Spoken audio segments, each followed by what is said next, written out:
Alors bonsoir mon père. Bonsoir. Qu'est-ce que vous êtes venu faire auprès de la commission de la CEDEAO?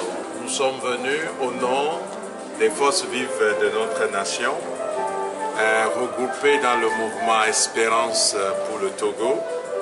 Et nous sommes venus déposer auprès du comité de suivi de la feuille de route de la CEDEAO un document qui montre notre crédit de confiance dans cette institution sous-régionale dont nous sommes membres comme pays et qui voudrait nous aider à sortir de notre crise sociopolitique.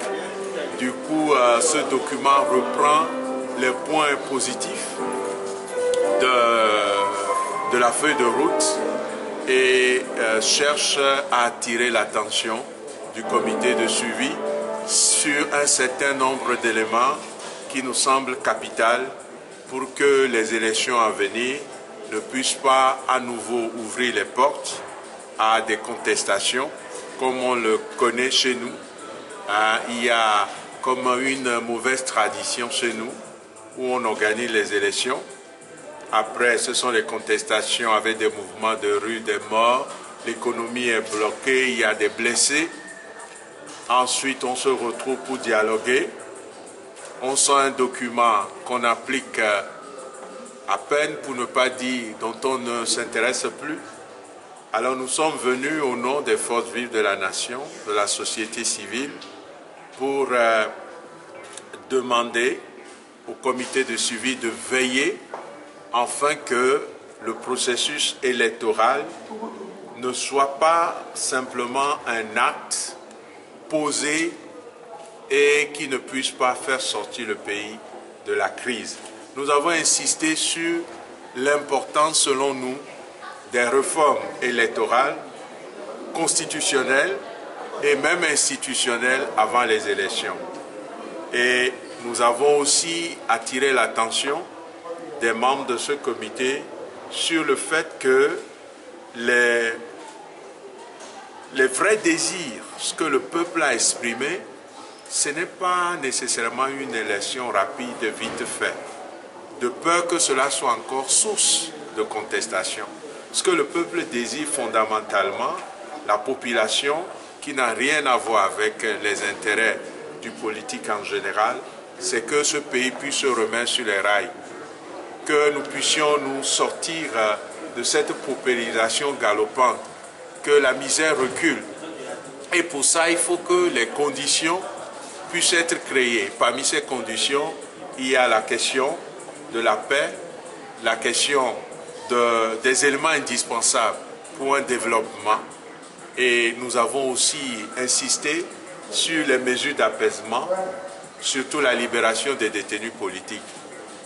Nous pensons que la CEDEAO a indiqué cette voie, mais nous nous inquiétons parce que nous avons plutôt l'impression que d'autres citoyens sont en train d'être arrêtés. Nous n'avons pas toutes les informations, mais nous aimerions, et c'est ce que nous avons eu à faire, tirer l'attention sur le fait que la question des droits de l'homme dans notre pays et les mesures d'apaisement doivent être exécutées rapidement pour que le pays se retrouve et qu'ensemble nous puissions prendre les chemins justes pour la sortie de crise. Alors au cours de vos discussions, vous avez l'impression qu'on vous ait attendu? Mais nous avons été bien reçus, nous avons été aussi écoutés. Les échanges que nous avons eus avec les membres du comité nous amènent à demeurer dans cette confiance. Notre mouvement porte pour nom Espérance pour le Togo.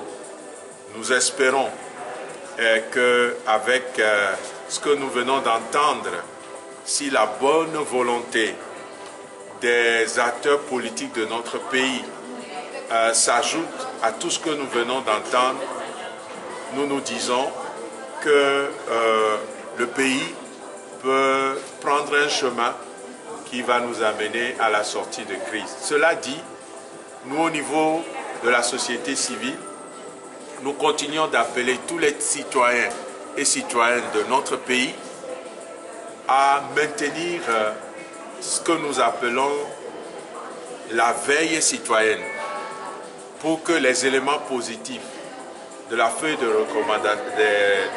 route de la CEDEAO puissent être appliqués.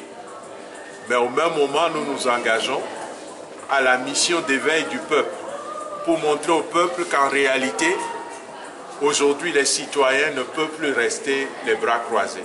Qu'on soit religieux, qu'on soit chef traditionnel, qu'on soit jeune, adulte, l'essentiel, si on est togolais, on doit se mobiliser pour dire aux politiques en général que nous ne pouvons plus laisser exclusivement entre leurs mains le sort de ce pays.